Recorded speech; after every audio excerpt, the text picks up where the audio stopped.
Hi friends, welcome back to my channel. In this video, we're gonna learn how to do the Bengali drape.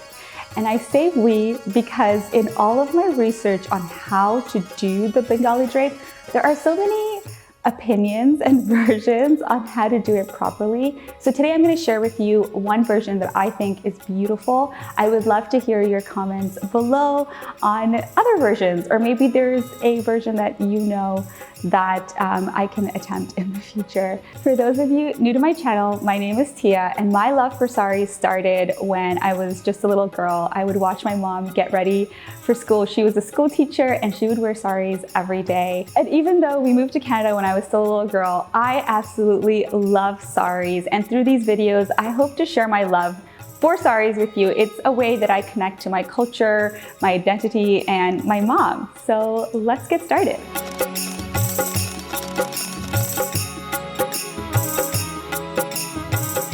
So first things first, as always, you want to iron the entire sari. I know this takes a little bit of time, but invest that time and your drape, both prepping and draping it, will be so much easier.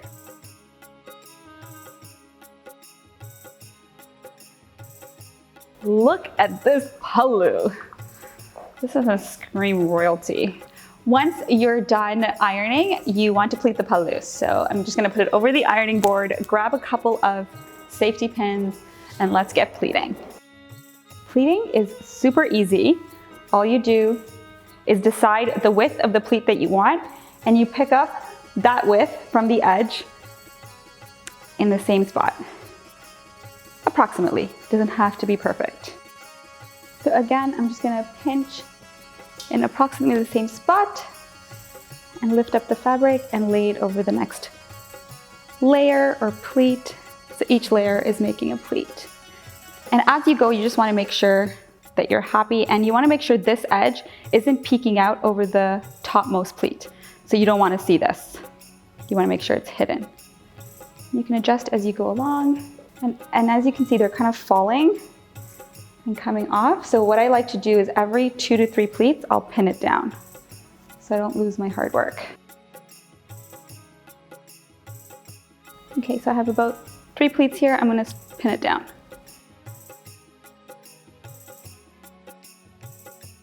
So you will struggle sometimes, and you will fix it, and they will always turn out beautiful.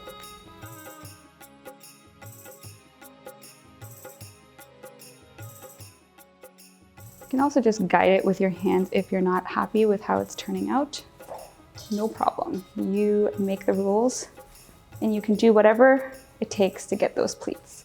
I feel like when I used to find the pallu really hard to pleat, I was so hung up on making each pleat exactly equal, and that doesn't need to be the case. As long as the pleats that come after the top pleat hides the rest, and it's like, if you're gonna fan it, you fan it on the outside, not on this side, then you're good.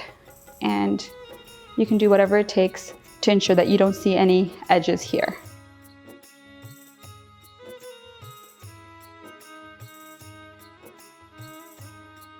All right, so for the Bengali drape, you need an extra long pallu.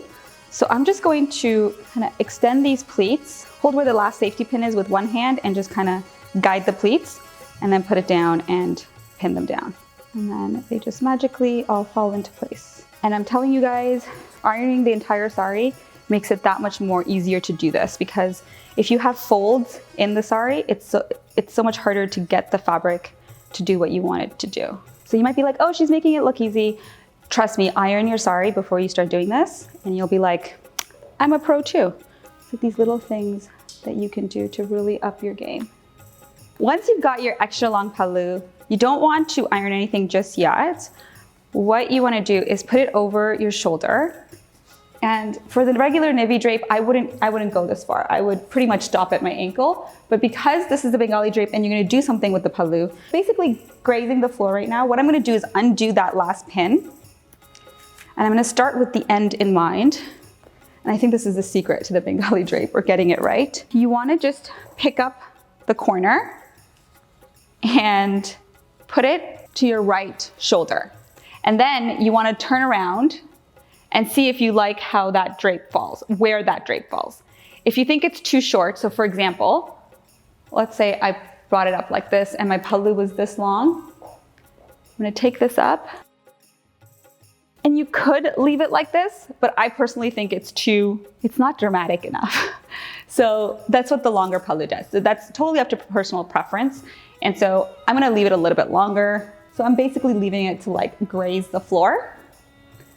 And then I'm gonna show you what that looks like. Okay, so I like this. I'm gonna put a pin right here. Once you have that pin in at your shoulder and you've marked it on the pallu, you are ready to start draping. So because the Bengali drape, like you don't really know where the chest pleats are gonna end up, I prefer not to iron it before I drape. And if I want to press down the pleats or I'm working with a particularly puffy sari, I will go in with a hair straightener afterwards. Before I start draping, I just want to mention the importance of good undergarments. So I'm wearing the sari silhouette from tiabhuva.com.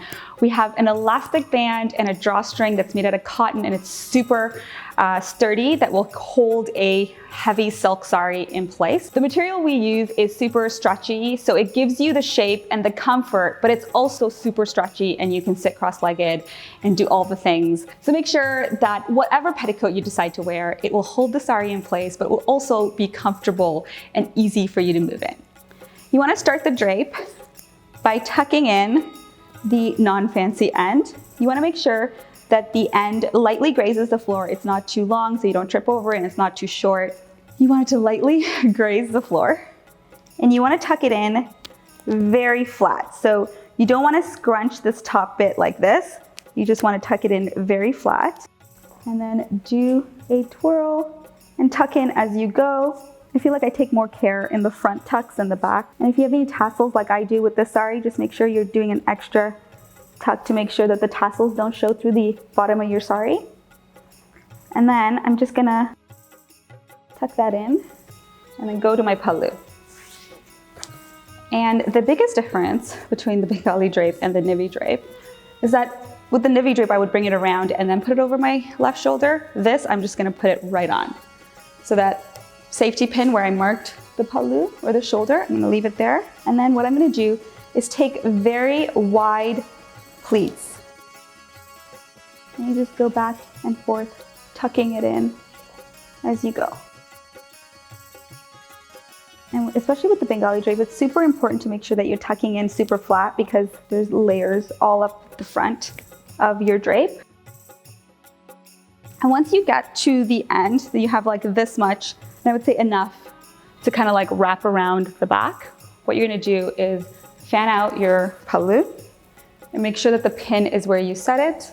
And then what you want to do is take this and take it right to the back and tuck it in. You want to make sure that the bottom pleats are all one length, and especially to the sides. So just make sure that you fix that, because I'm just tucking in a little bit more. And then once you're happy with how the front looks, you want to just take the pallu and take out any other pins other than the one that you have on your shoulder. So what you're gonna do is take a couple of pleats here and make sure that they all fall beautifully. And then you're gonna pin this to your right shoulder. You can also add a belt to really finish off this look. The reason I fell in love with this version of the Bengali drape is how beautifully it displays the pallu. If you guys have any other versions that you'd like me to attempt, please leave your comments or anything else that I should know about the Bengali drape. I'd love to hear them. If you enjoyed this video, please give it a thumbs up, subscribe, and I will see you in a future video.